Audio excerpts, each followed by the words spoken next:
Mais avant tout, je voudrais qu'on prie avant. Seigneur, nous voulons te louer, te remercier encore de ce que ce matin tu nous as conduits en ces lieux. Merci de ce que tu veux encore par ton esprit nous parler. Nous conduire encore comme tu as toujours su le faire. Daigne, Seigneur, ouvrir nos cœurs afin que nous soyons réceptifs à ta parole. Bénis chacun de nous pour la gloire de ton nom. Amen. Que le nom du Seigneur soit béni.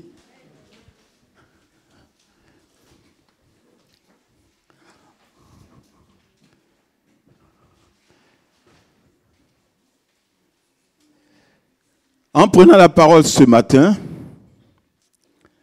après deux éminents prédicateurs qui sont passés avant moi, en l'occurrence mon frère Alain et mon frère Jean-Fils, je me suis demandé de quoi pourrais-je vous entretenir ce matin. Alors je voudrais qu'on se rappelle un peu de ce qui a été dit.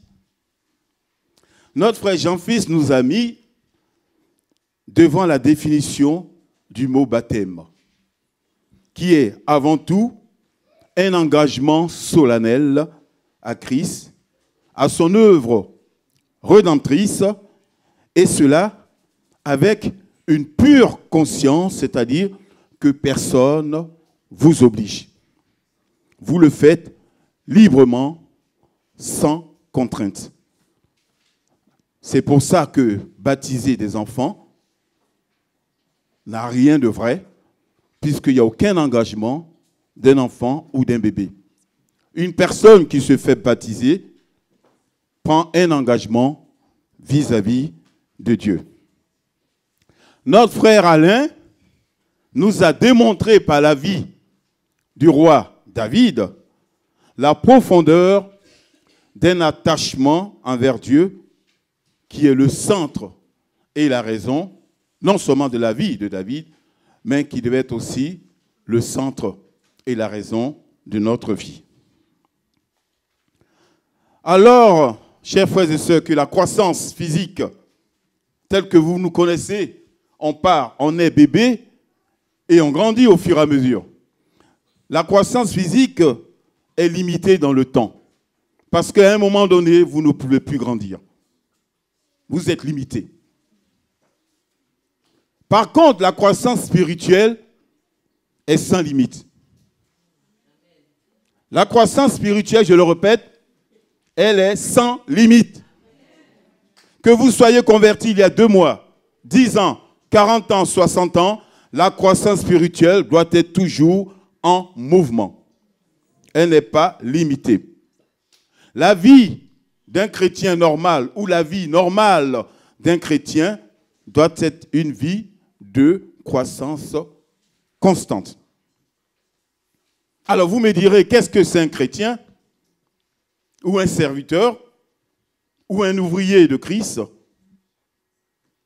Un chrétien, c'est quelqu'un qui a d'abord entendu la parole de Dieu, qui a été touché par l'Esprit, qui a répondu à cet appel, qui a donné sa vie, qui est passé par les eaux du baptême et qui a pris donc un engagement. C'est un bon départ. Vous savez que dans les courses, il y a quelquefois des faux départs.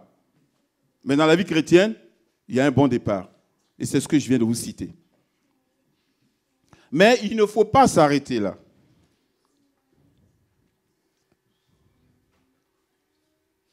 Vous pouvez allumer le...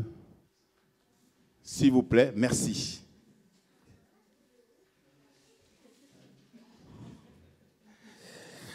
Voilà, hein? Donc nous allons donc vous dire tout simplement que la vie chrétienne, donc, c'est un départ. Une fois qu'on s'est converti, qu'on a accepté Christ, qu'on est passé dans les eaux du baptême, c'est un départ. On est entré dans la course et dans la vraie course. Quand Barnabas est arrivé dans une ville et qu'il vit l'œuvre de Dieu, il est dit ici, il s'en réjouit et il exhorta tous à rester d'un cœur ferme attachés au Seigneur. Il n'est pas dit ici de rester attaché à quelqu'un, au pasteur, à l'église, à un frère ou à une sœur. Il a précisé de rester ferme, attaché à qui? Au Seigneur. Mais tout d'abord, il s'en réjouit. L'œuvre de Dieu doit nous réjouir, chers frères et sœurs, quand nous voyons des choses s'accomplir. Alléluia. Barnabas est arrivé, il s'en réjouit. Et réjouir, ça veut dire que c'est l'action de faire plaisir. Il était ravi, contenté de ce que Dieu faisait, des choses incroyables. Et en ce moment, quand il a vu ce que Dieu faisait, il a donc exhorté, pas un, pas deux, pas trois, mais il a dit, il exhorta tous. C'est-à-dire, il les a encouragés, il les a persuadés, il les a recommandés et il les a conseillés. Et il rajoute ici de rester ferme. Rester, c'est demeurer à un endroit. Ne pas changer de place. Se maintenir, continuer à être dans la même position.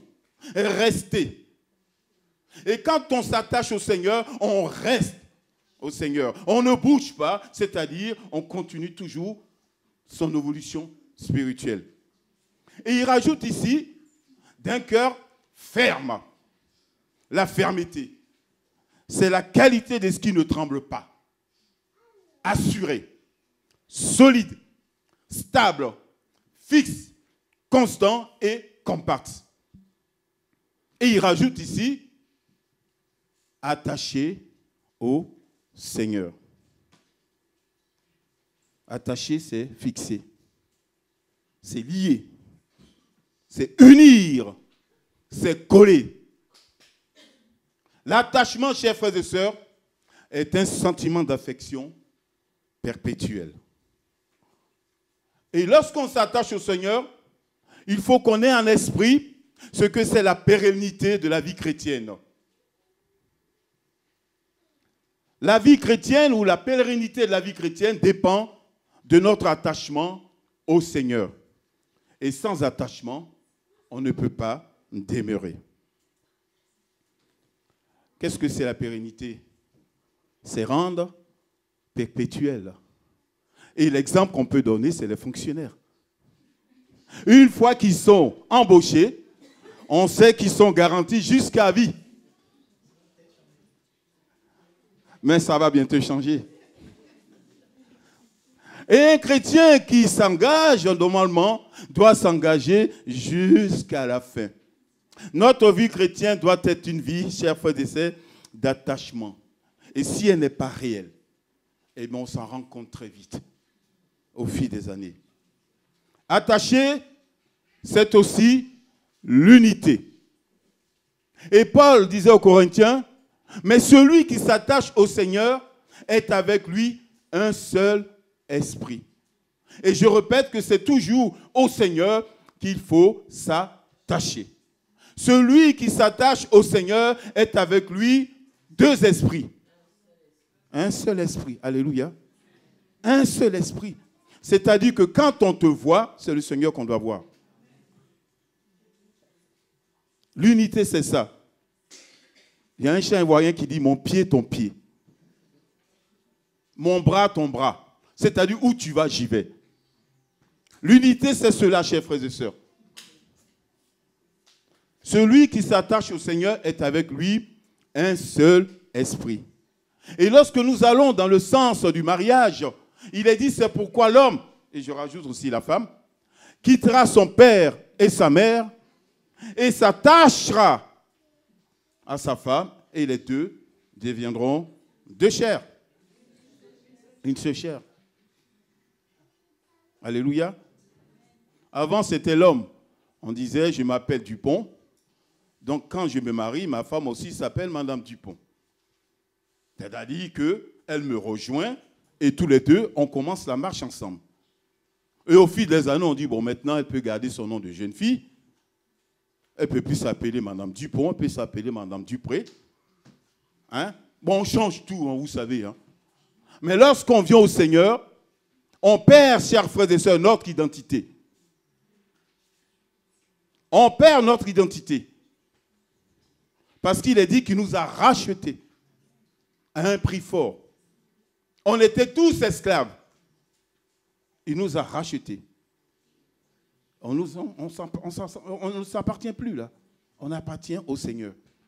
Mais il va encore plus loin dans ce qu'il a pour nous. Il veut faire de nous une union avec nous. C'est pas merveilleux cela? Notre comportement et élévation dépend de notre attachement au Seigneur. L'attachement doit être, chers frères et sœurs, le résultat de notre devise. Qu'est-ce que c'est une devise? L'attachement doit être quelque part notre devise. Et là, j'ai montré quelques exemples de la devise de certains pays. Et comme parmi nous, il y a plusieurs nations, j'ai essayé donc de prendre plusieurs nations afin de ne blesser personne. Ce matin, il y a eu le frère Raphaël. Bon, j'ai parlé de sa devise qui veut dire plus loin. Hein, ça, c'est l'Espagne. Plus loin. Mais quand on voit qu'il y a un département qui veut sa liberté, je ne sais pas comment est-ce qu'il peut aller plus loin. Au Cameroun, on dit paix, travail, patrie. Je poserai la question à Jean-Fils s'il y a beaucoup de paix au Cameroun. Et vous savez bien que la devise, c'est tout simplement une formule brève qui indique une règle de conduite ou les intentions d'un groupe. Au RDC, il n'est pas là le pasteur, mais j'ai quand même noté pour lui. Justice, paix, travail. Vous allez me dire, si au Congo aujourd'hui, il y a la justice. Si, il y a la paix. Au Togo, on dit travail, liberté, patrie. Au Bénin, fraternité, justice, travail. Et puis on arrive dans notre pays à nous. Liberté, égalité, fraternité. Alléluia. Dans tous les lieux publics, vous voyez toujours la devise de ce pays. Au Brésil, on dit ordre et progrès. À l'Amérique, ce grand pays américain, en Dieu nous avons foi. Allez voir ce qui se passe. En Russie, on dit Dieu soit avec nous. Voilà la devise de ces pays qui, quelque part, veulent aller plus loin dans le souhait de ce qu'ils ont émis. Et Paul, en s'adressant aux Corinthiens, dans une phrase, une prose formidable dans le chapitre 13, où il exprime l'amour avec une telle beauté, il dit en fin de compte, à la fin de son chapitre, mais trois choses, maintenant, pas demain ni après-demain, maintenant il n'y a que trois choses qui demeurent.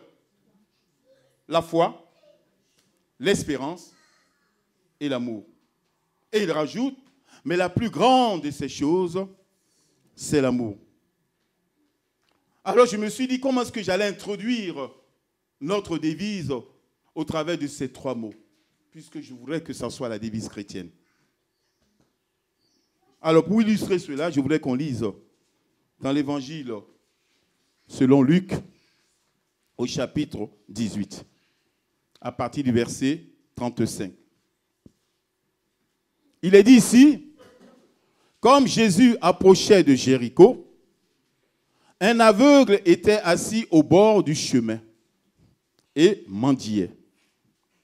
En entendant la foule passer, il demanda ce que c'était. On lui dit, c'est Jésus de Nazareth qui passe.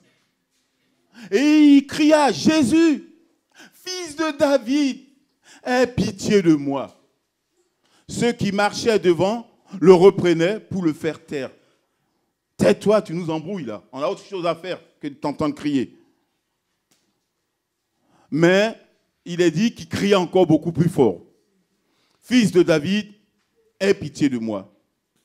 Alors Jésus s'est arrêté ordonna qu'on lui amène. Et quand il se fit approcher, il lui demanda, « Que veux-tu que je te fasse ?» Il répondit, « Seigneur, que je recouvre la vue. » Et Jésus lui dit, « Recouvre la vue, ta foi t'a sauvé. » À l'instant, il recouvra la vue et partit loin de Jésus. Ah, il suivit Jésus.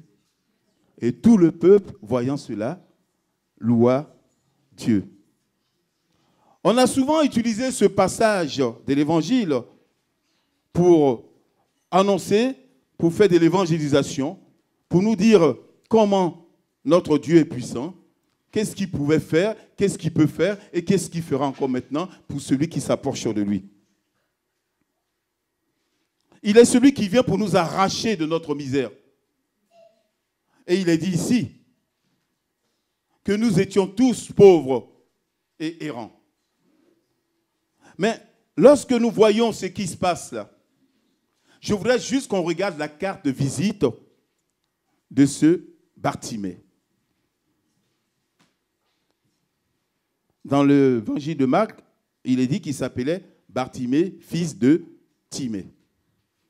Et j'ai essayé de prendre une carte de visite qui traînait dans mon sac pour essayer de voir, lorsque quelqu'un vous remet sa carte de visite, ici je vois assenti, coursier en prêt et assurance. Et après il y a le nom de la personne, Kissi Aouré, responsable commercial. Et si je prends la carte de visite de Bartimée, il se nomme Bartimée. Situation, condition, aveugle. Travail, mendiant. Le lieu, assis sur le bord de la route. Et vous savez qu'à cette époque, il n'y avait rien d'étonnant, puisque le trajet que faisait le Seigneur de ville en ville, il y avait beaucoup de ces personnes-là qui souffraient. Cet homme, Bartimée, a dû se poser des questions. Pourquoi moi? C'est souvent la question qu'on se pose quand on est dans le malheur. Pourquoi moi? Suis-je pire que les autres? Et il se console de ce qu'il a comme valeur. Dans le chapitre de Marc, il est dit qu'au moment où le Christ l'a appelé, il a jeté son manteau. Il n'avait que son manteau comme valeur.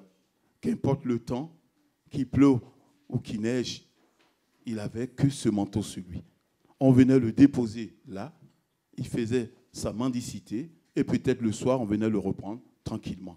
Voilà ce qu'était la vie misérable de cette personne. Et si nous regardons l'aspect de cette personne, chers frères et sœurs, on pouvait dire qu'en lui, il n'y avait aucune espérance. Il n'avait plus d'espérance. Et chers frères et sœurs, c'était notre condition. On n'avait plus d'espérance. On était aux abois. On ne savait plus où nous tourner. On se posait beaucoup de questions. S'il y avait un Dieu et s'il y avait ceci, il n'aurait pas eu ceci ou cela. Plusieurs fois, on s'est posé ces questions. Mais il est dit que lorsqu'il a entendu parler de Jésus, la parole de Dieu dit là, ainsi la foi vient de ce qu'on entend, et ce que l'on entend vient de la parole de Dieu. Voilà ce qu'il vient.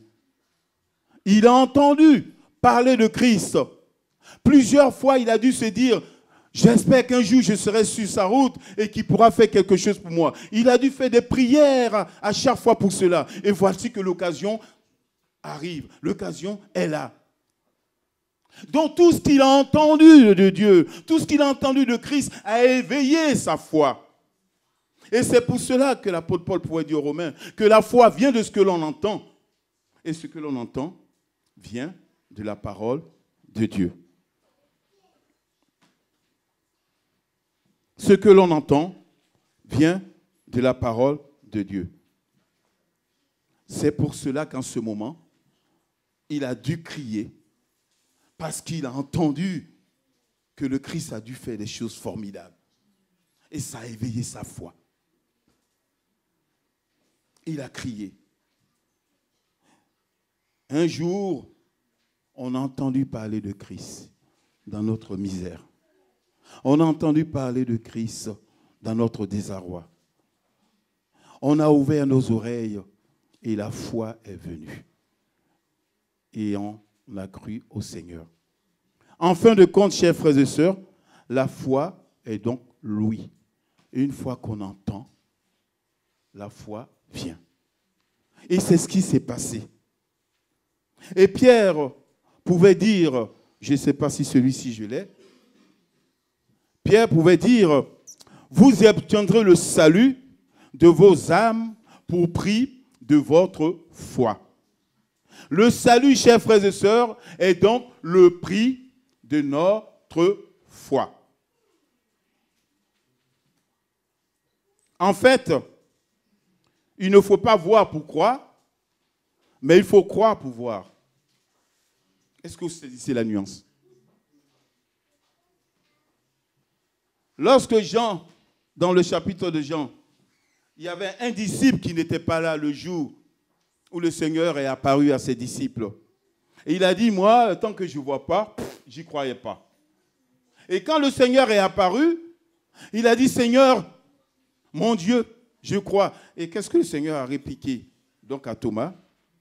Heureux ceux qui n'ont pas vu et qui ont cru. Bartimée ne voyait pas, mais il a cru en manifestant sa croyance et il vit. Il est dit qu'il recouvra la vue et suivit Jésus en glorifiant Dieu. Il aurait pu faire l'exemple de ces 10 lépreux. Il y en a 10 qui sont venus voir le Seigneur.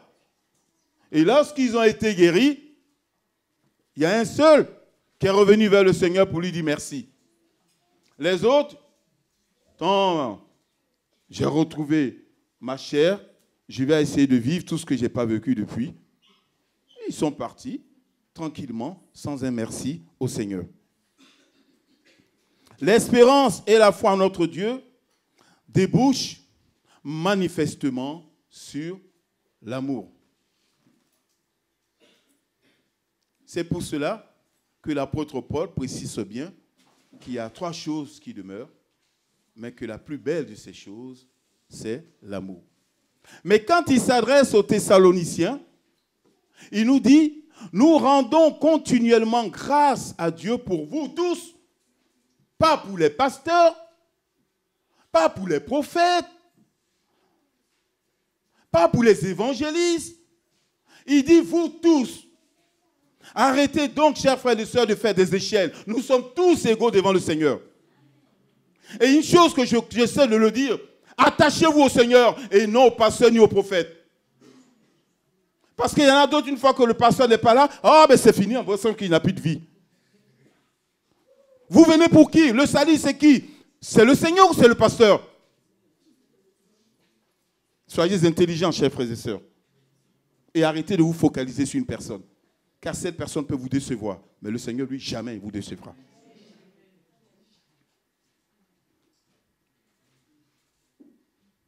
La foi en notre Dieu débouche sur l'amour. Oui, vous qui l'aimez, sans l'avoir vu. Qui de nous ici a vu le Seigneur une fois?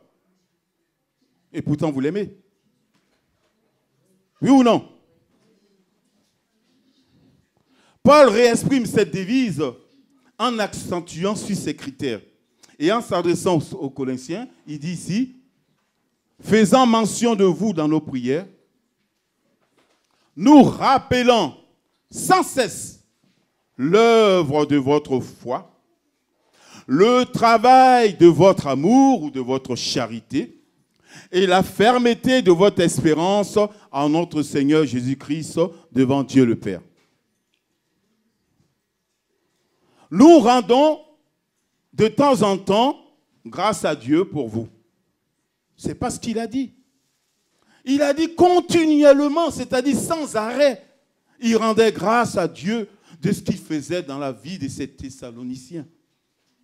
Et il est dit pour vous tous, faisant de vous mention dans nos prières. L'œuvre de votre foi, le travail de votre charité et la fermeté de votre espérance. L'œuvre, l'ensemble d'actions accomplies par quelqu'un en vue d'un certain résultat. Ce n'est pas figé. La foi n'est pas figée, c'est une œuvre qui s'accumule de plus en plus pour montrer quelque chose de beau. Le travail, c'est quelque chose qui est en activité. Travail, c'est toujours en action. Le travail de votre amour doit être toujours en action. Ce n'est pas que j'aime et puis c'est fini. Il faut que ça continue. Et la fermeté, ce que je vous ai dit tout à l'heure, état de ce qui est solide, qualité de ce qui ne tremble pas. Voilà quelque part ce que l'apôtre Paul essayait de faire comprendre aux Thessaloniciens. Et nous, aujourd'hui, au XXIe siècle, je pourrais donc redire les mêmes choses. Que la croissance spirituelle doit être constamment en évolution. Et si nous voulons parler donc de l'amour, je n'aurai pas le temps d'expliquer, parce que l'amour est quelque chose de formidable, dans tous ses angles. Il y a un commandement que le Seigneur a donné.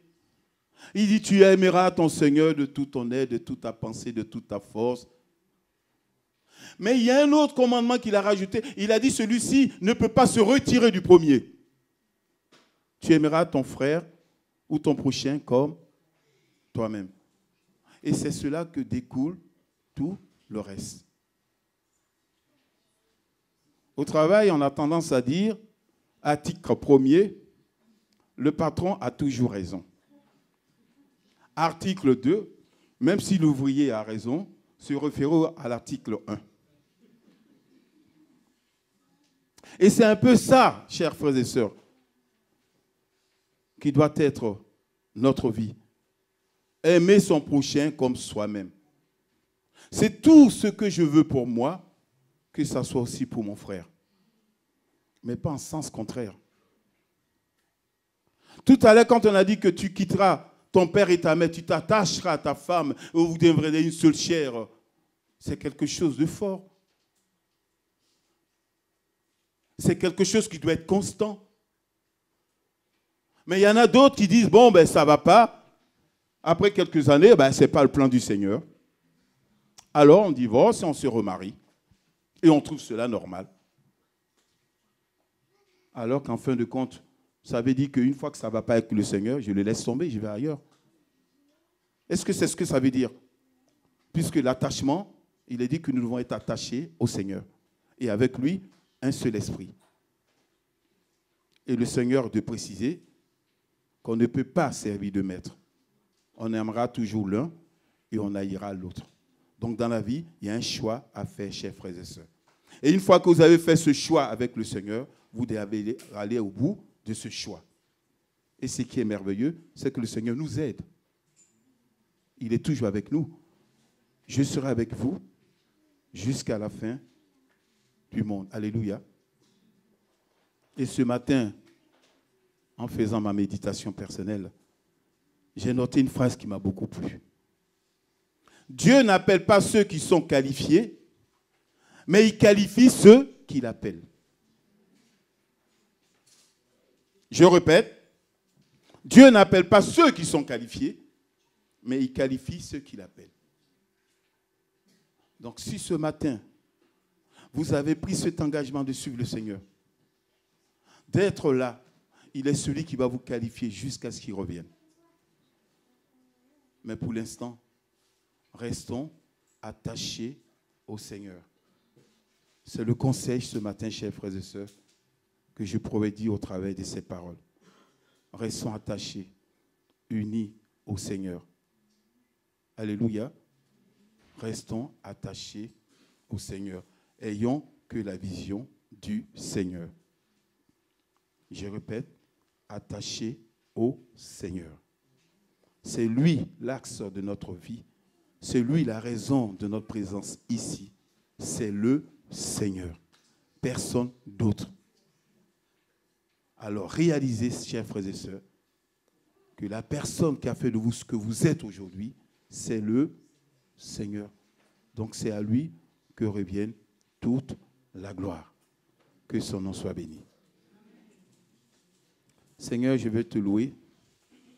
Je veux te rendre grâce parce que tu es un Dieu bon, tu es un Dieu merveilleux. Tu es celui qui conduit toutes choses, qui connaît toutes choses. Et je te bénis encore de ce que ce matin, par ta parole, tu voudrais parler à nos cœurs. Seigneur, mon âme te bénit, mon âme te rend grâce et te dit merci pour tout. Amen.